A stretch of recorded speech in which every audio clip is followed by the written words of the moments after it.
Hello friends, स्वागत है आपका हमारे यूट्यूब चैनल कॉम्पिटिटिव वर्ल्ड में। दोस्तों, आज का जो हमारा वीडियो रहने वाला है वो एक आपका कुछ ऑफिशियल नोटिफिकेशन है उसके ऊपर है, और एक जो छोटा सा आपके लॉगिन पोर्टल में एक चीज़ ऐड हुआ है RFQ करके, जिसका फुल फॉर्म आप बोल सकते हो रिप्रेजेंटेशन फॉर क्वेश्चंस करके। वो एक्चुअली है क्या, तो इस वीडियो में आपको वो मैं बताने वाला हूँ कि ये आखिर है क्या, आखिर इसमें हम क्या कर सकते हैं आगे। और कुछ जो किसी एक पोस्ट में आपका स्किल टेस्ट के अंदर कुछ थोड़ा सा अमेंड किया गया है, और रिगार्डिंग ऑफिशियल अपडेट आपका जो स्किल टेस्ट के रिगार्डिंग है वो। और मैं एक अनुमानित भी बता दूंगा आपको कि आपका रिज़ल्ट अब रुकेगा नहीं, रिज़ल्ट आएगा। ठीक है, केस हुआ था, बट जैसा नोटिफिकेशन चल रहा है, जैसे नोटिफिकेशन फास्ट अपडेट्स आ रहे हैं, उस बेसिस पे मुझे नहीं लगता कि कोई इफ़ेक्ट पड़ने वाला है अब। ठीक है, वो मैं वीडियो के अंदर आप देख ही लोगे क्या कैसे होने वाला है। तो मैंने इंट्रोडक्शन में आपको बता दिया कि किस टॉपिक के ऊपर वीडियो रहने वाला है। तो आपका एक रहने वाला स्किल टेस्ट के ऊपर, और एक आपका रहने वाला है RFQ के ऊपर। ठीक है, जैसे ही इसके बारे में चलो हम बातें करते रहेंगे वीडियो में। चलिए, सबसे पहले जो हम देखने वाले हैं वो आपका नोटिफिकेशन एक आया है। डेट आप देख सकते हो 16 तारीख का ही है, आपके एग्ज़ाम के पहले का डेट है। आप अगर ध्यान दिए होंगे, आपका जो केस हुआ था उसका जो हियरिंग डेट था आपका 15 का था, 15 तारीख को। और ये डेट आपको 16 का दिख रहा है, जो कि एग्ज़ाम के पहले का है बट केस के बाद का है। ठीक है, तो नोटिफिकेशन आया है, तो एज सच कोई उतना बड़ा इशू नहीं लग रहा है मुझे। ये देखो यहाँ पे लिखा हुआ in reference to scheme of examination published in, ये जो स्कीम ऑफ एग्जामिनेशन आपको बाद में जो आया था 6 तारीख को आया था, in continuation to advertisement number that, जो कि आपका 17/11 को निकाला गया था। Following changes will be applicable in typing skill test for the post of, सिर्फ एक पोस्ट आपका जो data entry operator grade A का जो पोस्ट है, कोड नंबर 16 में जो है उसमें एक चेंज किया जा रहा है। और क्या है वो चेंज आप देख सकते हो।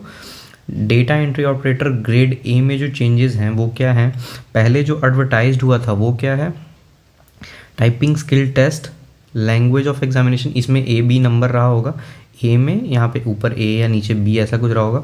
लैंग्वेज ऑफ एग्जामिनेशन आपका इंग्लिश और हिंदी था। Candidate are choose either English और Hindi for the test. For the English test conventional मतलब ये क्वेरिटी की कंप्यूटर कीबोर्ड मिलेगा, और for the Hindi test candidate are required to familiarise themself with the Mangal. ठीक है, ये मिलेगा।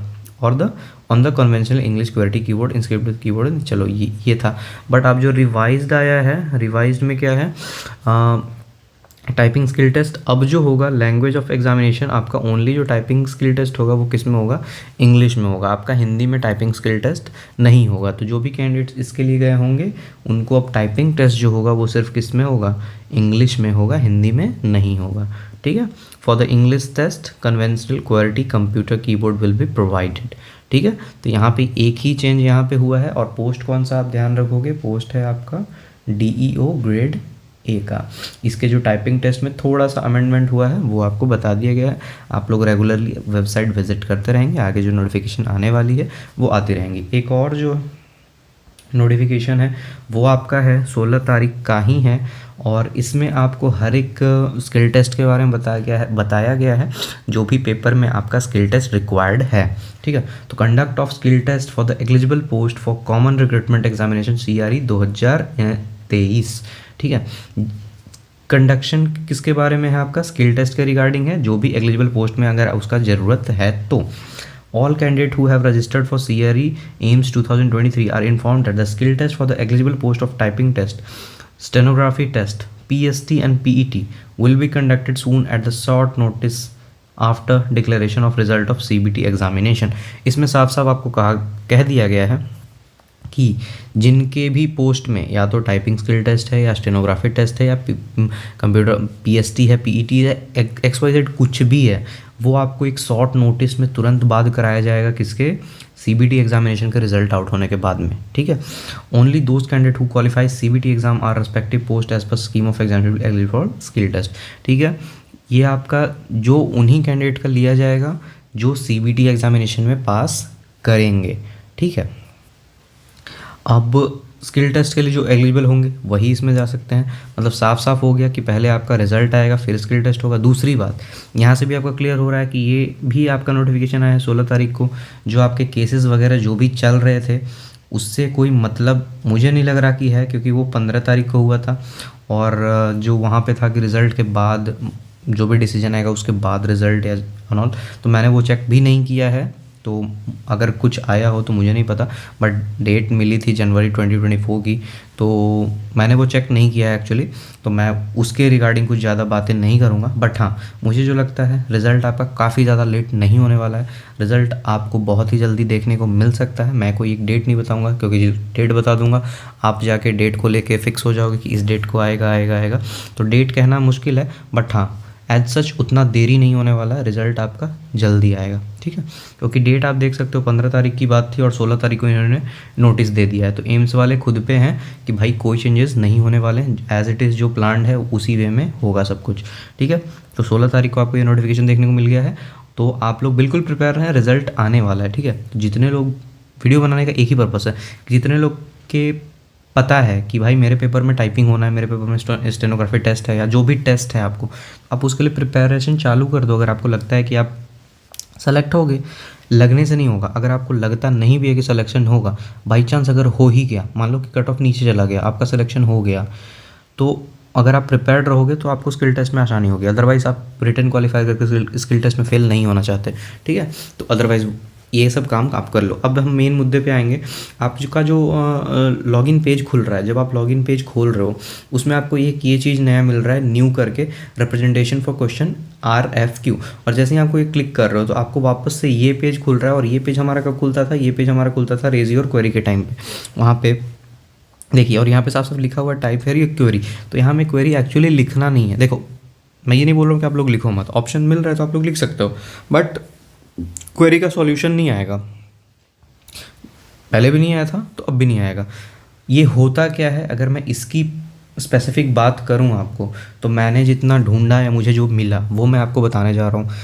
तो एक्चुअली ये क्या होता है ना, रिप्रेजेंटेशन ऑफ क्वेश्चन, मतलब आपको जो क्वेश्चंस एग्जाम में मिले थे उसको अगर क्वेश्चन आपको लगते हैं कि वो क्वेश्चन गलत हैं, जो कि एक्चुअली में थे, क्योंकि काफ़ी लोग बोल रहे हैं, तो मेजोरिटी ऑफ पीपल को अगर गलत लग रहा है क्वेश्चन, क्योंकि काफ़ी अच्छे अच्छे स्टूडेंट्स भी थे। अब जो भाई CGL मेंस दे के जा रहे हैं, बैंक PO तक जा रहे हैं, इंटरव्यू तक जा रहे हैं, उनका ऑब्वियस है कि मैथ्स अच्छा रहा होगा। अब वो लोग भी कह रहे हैं कि भाई आपके मैथ्स के क्वेश्चन थे गलत, तो गलत थे मतलब गलत थे, इसमें कोई क्वेश्चन नहीं उठा सकता कि भाई गलत नहीं थे, क्योंकि उतना डाउट नहीं हो सकता ना उन पे कि भाई आप एक मैथ्स के क्वेश्चन को यूं ही कोई गलत बोल देगा, तो वो नहीं होगा, ठीक है। तो इसमें क्या होता है ना कि जब आपका क्वेश्चन पेपर आता है, क्वेश्चन पेपर में आपको अगर कोई डाउट लगता है कि हाँ उस पर जैसे ऑब्जेक्शन की आता है, आंसर की आने के बाद एक ऑब्जेक्शन फॉर्म आता है कि आप इतना सच पेमेंट करके पर क्वेश्चन आप लोग उसको ऑब्जेक्ट कर सकते हो। तो सिंपल सा एक वैसे होता है कि आप रिप्रेजेंटेशन दे सकते हो क्वेश्चन का कि ये क्वेश्चन गलत था, बट उसके लिए क्या होगा कि अपने पास क्वेश्चन होने भी ज़रूरी हैं। अब हम रिप्रेजेंटेशन सिर्फ यूं ही नहीं दे सकते कि भाई ये क्वेश्चन मुझे लगा था कि गलत है, उसके लिए फुल प्रूफ डेटा चाहिए, फुल क्वेश्चन नंबर चाहिए, क्वेश्चन ID हुआ तो क्वेश्चन ID चाहिए, उसके लिए होगा। तो इसके लिए मुझे जहाँ तक लगता है अभी टेंशन लेने की ज़रूरत नहीं है। आज तो आपका 20 तारीख ख़त्म ही हुआ था, कल आपका 21 होगा, मे बी आज से 1-2 दिन में ये लिंक एक्टिव होगा दूसरी तरीके से, मतलब यहाँ क्लिक करने से एक और कोई सा पेज ओपन होगा, जैसे कि आपका एडमिट कार्ड करने पे हो रहा था, या जैसे आपका एक्सरसाइज ऊपर जो एक्सरसाइज वाला आ रहा था वो करने पे हो रहा था। तो ये मुझे लगता है कि वही होगा, और उसके लिए आपको थोड़ा सा पेशेंस रख के वेट करना होगा। इन्होंने ये ऑप्शन यहाँ पे डाल दिया है, तो ये आगे काम करेगा, बट थोड़ा सा टाइम लग सकता है, क्योंकि आज मतलब मैं ये वीडियो रात को बना रहा हूँ, वीडियो आपको कल सुबह मिलेगी। तो अभी तो 20 तारीख है और 12:12 हो चुका है, तो 21 तारीख हो गया, बट इन रात में ही है, तो आपको नेक्स्ट डे आने से पहले मिल सकता है इसका नोटिफिकेशन। अब मैं ये इतनी यकीन के साथ कैसे कह रहा हूँ, तो वो मैंने एक्चुअली लिख रखा है, कोई मैटर मुझे मिला था। तो क्वेश्चन पेपर रिप्रेजेंटेशन आखिर होता क्या है, देखिए UPSC जो है, UPSC ये कराती है, UPSC has come up with the QPREP, मतलब क्वेश्चन पेपर रिप्रेजेंटेशन, ठीक है। इतना सा बात आपको समझ में आ रहा है। अब देखिए इसमें होता क्या है ना एक्चुअली, कि and online question paper representation portal, ये एक पोर्टल निकल के आता है। हालांकि अभी हमें क्या आ रहा है, एक क्वेरी का बस आ रहा है हमारे पास, ये हमें ये क्लिक करने पे हमारे पास बस ये खुल रहा है, जो कि ये कब खुल रहा था, रेज योर क्वेरी के टाइम पे, तो वो गलती से या बाय डिफ़ॉल्ट इसको क्लिक करने से यही वाले चीज़ खुल रहे हैं, उसके लिए ऐसा कोई टेंशन नहीं लेना। इसके लिए अलग से फ़ाइल ज़रूर खुलेगा, या अलग से कोई वेबसाइट या अलग से कोई सी लिंक पे ज़रूर जाएंगे हम लोग। उसमें बस होता यही है, ये यूपीएससी कराती है आपको क्यूपी आरईपी, मतलब उनका जो पेपर होता है उसके बाद ऑनलाइन एक पोर्टल खुलता है क्वेश्चन पेपर रिप्रेजेंटेशन के लिए। एक्चुअली उसमें होता क्या है, this website link allow UPSC aspirants to file grievance against the discrepancies in UPSC question paper within a time frame.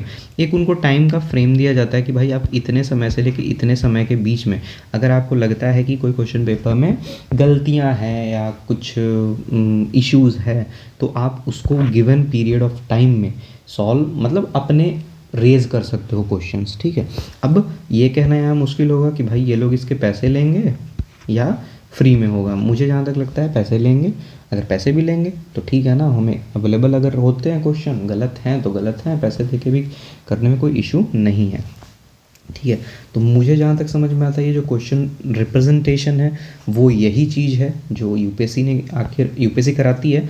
तो अब मुझे जहाँ तक लगता है ये वही चीज़ आपका होने वाला है, और ये मतलब कुछ दिनों में ही, मतलब कुछ दिनों में मे भी कुछ घंटों में भी हो जाए तो ओपन हो सकता है। और उसके लिए आपका आंसर की आना मस्ट होगा, क्योंकि आंसर की या फिर वो लोग एक क्वेश्चन पेपर ही अपलोड कर दें जिससे हमें देख के समझ में आए कि भाई ऐसा हुआ था, जैसे एम्स भोपाल ने किया था, तुरंत कर दिया था उन्होंने। तो उस बेसिस पे हम लोग ऐसा कर सकते हैं। आप किसी का भी आंसर की ना डालें, बट आपको क्वेश्चन पेपर अगर डाल दे तो हम लोग क्वेश्चन देख के तो समझ जाएंगे हाँ ये क्वेश्चन गलत है, ये क्वेश्चन गलत है, उस तरीके से हो सकता है आपका। तो मुझे जहाँ तक लगता है ये RFQ वही चीज़ है। RFQ जो है आपका जो लिखा हुआ है रिप्रेजेंटेशन फॉर क्वेश्चन, और रिप्रेजेंटेशन ऑफ क्वेश्चन में मतलब यही निकल के आता है कि आप उस क्वेश्चन को एक तरह से चैलेंज ही कर सकते हैं, या बोल सकते हैं कि ऑब्जेक्शन कर सकते हैं, ऑब्जेक्शन रेज कर सकते हैं या चैलेंज कर सकते हैं। सिंपल सा मीनिंग इसका वही निकल के आता है, ठीक है। बाकी मैंने आपको बता ही दिया, बाकी आप वेट कर सकते हो, इसमें भी कुछ ऐसा आएगा। मैंने एक्चुअली यहाँ लिख दिया है कि भाई इसमें भी सेम एज इट इज़ जो यूपीएससी में आता है वो ऐसा आ सकता है। बाकी आप लोग जो रिज़ल्ट का वेट कर रहे हो, तो रिज़ल्ट आपको बहुत जल्दी देखने को मिल सकता है, ठीक है, बहुत जल्दी, ठीक है। मैं सच कोई डेट नहीं बता रहा, बट अगर बोलूँ तो जनवरी के मंथ में तो आ ही जाना चाहिए, जनवरी ख़त्म होने से पहले, ठीक है। अब देखते हैं कब आता है, क्या आता है। होप फॉर ऑल गुड, ठीक है। जो ये केस वेस हो रहा है, और मैं होप कर रहा हूँ कि और ज़्यादा केसेस ना हो, ठीक है, क्योंकि चलिए ठीक है, थैंक यू।